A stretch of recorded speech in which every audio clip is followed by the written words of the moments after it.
Manashankar Varaprasad censor review. So Manashankar Varaprasad గారు సంక్రాంతికి వస్తున్నారు. మరి ఈ సినిమా సెన్సార్ రివ్యూ అయితే పూర్తయిందనమాట. సో చిరంజీవి గారు చాలా అంటే 70 ఏళ్ల వయసులో కూడా ఒక ఇంత ఎనర్జెటిక్గా ఇంత యంగ్గా ఆయన కనిపిస్తూ అంటే సినిమా పైన ఇంకా ప్రేమతో అభిమానుల కోసం ఏదన్నా చేయాలి అని పరితపిస్తూ ఇలా అయితే మంచి సినిమాలు చేసుకుంటూ వస్తున్నారనమాట. సో మరి ప్రీవియస్ మూవీ బోలా శంకర్ కొంచెం డిసప్పాయింట్ చేసిన మరి కొంచెం టైం తీసుకుని దాదాపు 2 సంవత్సరాలుగా అసలు ఈ సినిమా లేదంటే ఆశ్చర్యం ఇస్తుంది. ఎందుకంటే చిరంజీవి గారు చాలా స్పీడ్గా సినిమాలు చేస్తారు, కానీ ఈసారి అభిమానులను మెప్పించాలి, ఎలాగైనా మంచి సినిమా తీయాలి అని చెప్పి అనిల్ రావుపూడి గారితో కూర్చుని దాదాపు ఈ సినిమా పైన వర్క్ చేసి సో షూటింగ్ కూడా చాలా ఫాస్ట్గా ఫినిష్ చేసి తీసుకొస్తున్నారు అనమాట. మరి ఈ సంక్రాంతికి అయితే ఈ సినిమా పండగ వాతావరణం క్రియేట్ చేయబోతుంది. ఎందుకంటే అటు ఎంటర్టైన్మెంట్, చిరంజీవి గారి అన్ని విధాల యాక్షన్ అన్నీ మనం చూడబోతున్నాం. అన్నీ మేళవించిన సినిమా ఇది.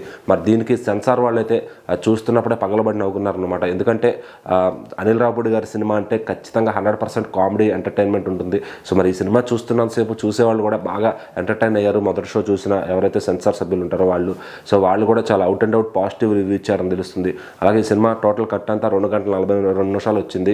యూబైఏ ఇచ్చినట్టుగా తెలుస్తుంది అనమాట. సో దీంతో ఇంటర్వెల్తో కలిపి దాదాపు 3 గంటల కన్నా తక్కువే ఉంటుంది. సో మరి ఇక ఫ్యామిలీ ఆడియన్స్ అందరూ అఫోర్డబుల్ ప్రైజెస్ పెట్టే విధంగా నిర్మాతలు కూడా ప్లాన్ చేస్తున్నారని తెలుస్తుంది. సో మరి ఈ సినిమా కానీ ఈ సంక్రాంతికి క్లిక్ అయిందంటే చిరంజీవి గారి బాక్స్ ఆఫీస్ స్టామినా ఏంటనేది అందరికీ తెలిసిందే. సో అది లాంగ్ రన్లో చాలా బాగా ఉంటుంది అనమాట ఇంపాక్ట్. సో హాలిడేస్ చాలా వరకు కలిసి వస్తాయని చెప్పొచ్చు.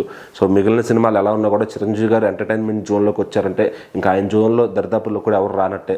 సో మరి ఈ సినిమా అనిల్ రావుపూడి గారు ఏ విధంగా చెక్కారు ఏంటి, సో చిరంజీవి గారిని వింటేజ్ బాస్గా చూపిస్తారనే ఫ్యాన్స్ ఆశ అంతా కూడా ఈ సినిమాతో తీరబోతుంది అనమాట. మరి చిరంజీవి గారు అప్పుడు మనకు తెలిసింది ఏంటంటే శంకర్ దాదా, రౌడీ అల్లుడు, అన్నయ్య ఇలాంటి సినిమాల్లో ఉన్న టైమింగ్ ఈ సినిమాల్లో ఉంటుంది అని చెప్పి కూడా ఫ్యాన్స్ అయితే నమ్ముతారు. మన ట్రైలర్తో అయితే ఫ్యాన్స్ విపరీతంగా చాలా ఎంజాయ్ చేస్తున్నారు అనమాట. సో ఇది మేము కోరుకున్న బాస్ అని చెప్పి మరి చూడాలి చిరంజీవి గారు అనిల్ రావుపూడి గారు కాంబినేషన్ స్క్రీన్స్ పైన ఎలా మ్యాజిక్ చేస్తుంది, సంక్రాంతికి ఫ్యామిలీస్ ఎలా ఆకట్టుకుంటుంది అని.